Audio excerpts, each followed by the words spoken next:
You know, it's terrible sometimes moving. You can never find the right piece of music. And I told myself I should have found it earlier, but I didn't. So now I have to search for it. I looked, it wasn't among my video games or my DVDs.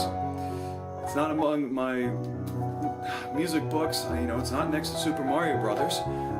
Where is it? I can't find it. I had the earliest piece of music and I was going to show it to you, and now I can't find it.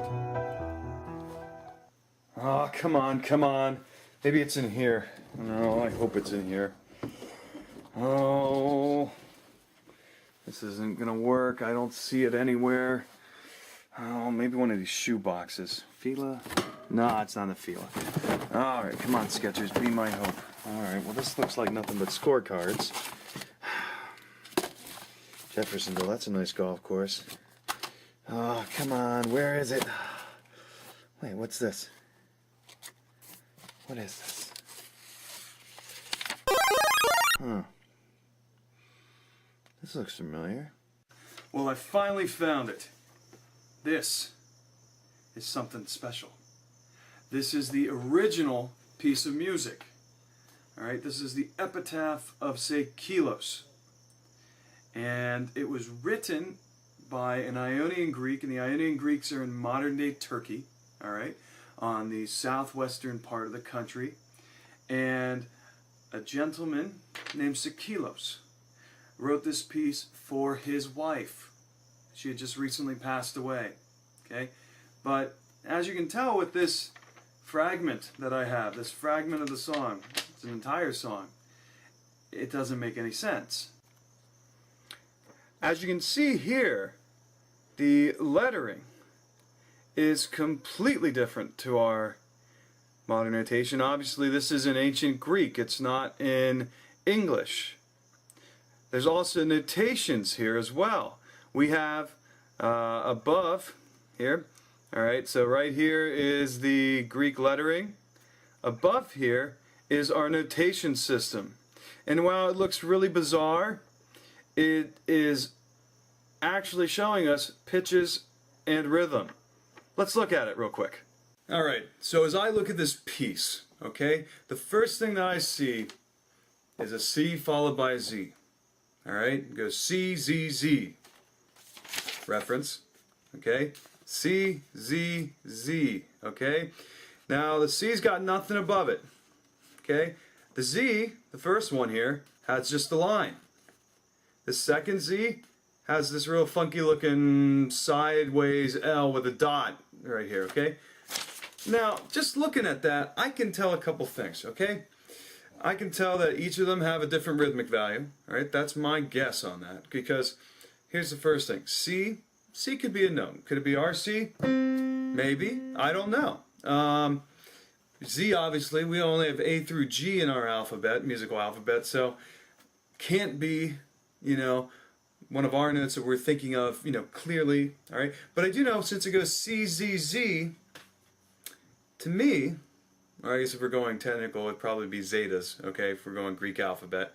To me, it makes enough sense to say, you know, that these Z's are related somehow. Now, do we know, is it going, you know, or,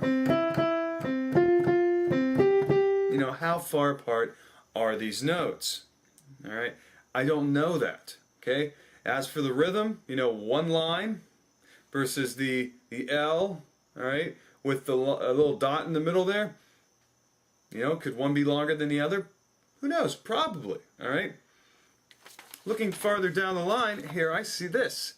I see a K-I-Z, alright? Well, that Z is a popular note, isn't it? Okay? But the K-I-Z is slurred, alright? There's a line across it like our modern slur. Does that mean it's slurred? I don't know. Okay? I don't know if it's supposed to be played. You know, what combination of three notes? All I know is that we're repeating Z a lot. Okay? Now, in most cases, when we see that kind of repetition, it's probably going to be stepwise movement. So it might be something, you know, or I don't know. Well, thankfully, they're not asking me to do all the analysis on how to read this music, because I don't know enough about it. I don't understand antiquities notation, just like maybe you might not understand modern notation as well, all right? And you'll get there, don't worry, okay? A, B, C, D, E, F, G, all right? Sharps and flats, key signatures, yeah, they're hard, but we'll get there, okay? So, looking at this, all right? There have been scholars that have figured out this to be the notation, all right? It makes a little more sense to us, okay? So, in the long run, the piece sounds something like this.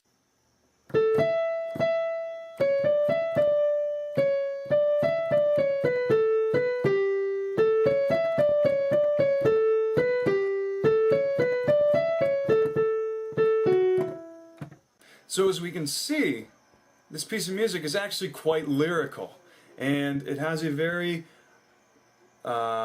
remembrance, sort of morning ambiance to it. And we have to remember this is Seikilos trying to say goodbye to his wife. All right, where is it at right now? You can see it. It's in London. Originally, it was in Turkey, like I said, and it was a tombstone. All right, this was part of a tombstone. Seikilos wrote this to his wife on her tombstone. Okay, so you have another idea about it. You know how we know it's morning because of the sound.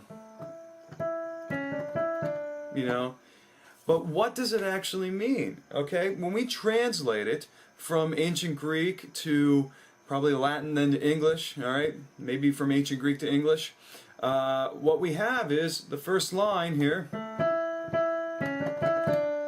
means while you live shine. That's what is being sung, okay? And then you have no grief at all right?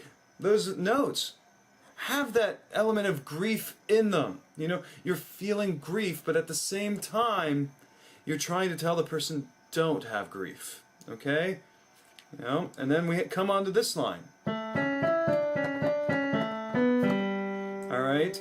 And that means life exists only for a short while, okay? Life doesn't last long. Enjoy it while it lasts. You've heard that saying numerous times, okay? And then finally, all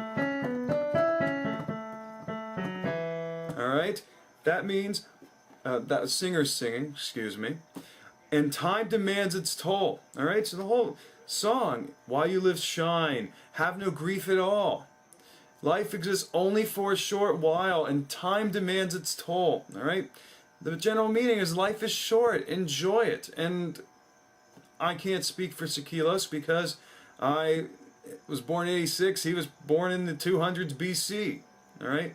But that's probably a message he wants everyone to feel. You know, he probably had a really good life with his wife, right? And, you know, he has no regrets, you know, even though she passed away probably sooner than what he wanted, all right? But that's the main idea with this piece, you know? It's the original mourning song, the original love song to a lost loved one, okay? So that's the basic idea, all right? But we can go further than just listening to it, analyzing its meaning. No! We can see how Greeks used music with this piece. So I'm exploring my college days again, and when I was in college, we used a very, very long textbook right here, okay? This is the history of Western music. Back to the ancient world, antiquity, all right? The world of antiquity. All right, as I'm looking at this, all right, what we can establish, you know, from the Epitaph of Seikilos, and I apologize because there is a recycle truck. It has to be Monday, and a recycling truck, and it's going to create a lot of noise, so I'm going to talk a lot louder, okay? Anyway, what we know about the ancient Greeks is they had monophonic texture in their music, okay? And monophonic texture, if that's like, ooh, big word, Mr. S, I don't know what it means, okay? What it means is it's a melody, one line, okay? So, for example, a bunch of people get together and they sing a song with one melody, you know? Just singing, row, row, row your boat gently down the stream, merrily, merrily, merrily, merrily, life is but a dream. That's monophonic, okay? I was just singing that. You could argue there's sound in the background, which makes it more than just monophonic. But let's not get too far ahead of ourselves, okay? Anyway, in ancient Greece, you would have one line, one melody, either sung or played by an instrument, okay? Sung by a human, played by an instrument. I don't remember any sheep singing back in the ancient world. Alright? Anyway, they were the gods of the Egyptians. They believed they sang too, but they were half man, half animal, half god. Anyway, so there were three major instruments in the ancient Greek world, okay? You have a flute-like instrument, and I apologize for not getting this closer. Alright, a flute-like instrument called the alus. It was a double flute. It's going to become instruments like our flute or our oboe, because it was double reed, alright? Any of the woodwinds will emerge from that, okay? We also have the lyres, okay? This is group of people getting a lyre lesson right now. What's a lyre going to become? A lyre is going to be known in later antiquity, during the Roman times, as a lute, okay? Finally, we have the kithara, which is my favorite, okay? The kithara is just a bigger version, alright? It's a bigger version of the lyre, and hopefully that truck is gone. Let's hope, okay? So, it's a bigger version of the lyre. It's actually going to become the guitar, alright? Believe that one or not. How would somebody perform this piece, okay? Well, the Epitaph of Seikilos, or any Greek piece, usually had singers singing the melody. It might have a background part playing the melody as well, like a lyre, like a kithara. Sometimes the alus, but mostly it was the string instruments, and they were playing the exact same thing. Remember, it's monophonic, it's just a melody. We need to have the same thing played by everybody, alright? The only differentiation to the piece would be the percussion, alright? And the percussion would just be sparse accompaniment, one beat maybe, they sing da da da da da da da da da da da, something like that, okay? Now, I could talk about it, but what I'd rather do is let you listen to it and make your own opinions about what you think of this piece. Alright, so Epitaph of Seikilos, alright? Just to recap. The Epitaph of Seikilos is the earliest piece of music that we have completely intact. As said earlier, it was found in Western Turkey. Alright, it was written by an Ionian Greek named Seikilos around the 200s BC. Okay? And this piece of music was written on a tombstone for the wife of Seikilos. Alright, like I said earlier, it's a song of mourning. It's the original love song. We talk about the Greeks. The Greeks are monophonic in terms of their music. Okay? Monophonic meaning, there you go. Alright? So, monophonic music, you have the singer, like we said. Singer is singing the piece with the lyrics. Then you have one of the three Greek instruments, the alus, the lyre, or the kithara. Alright? Kithara, I love that instrument.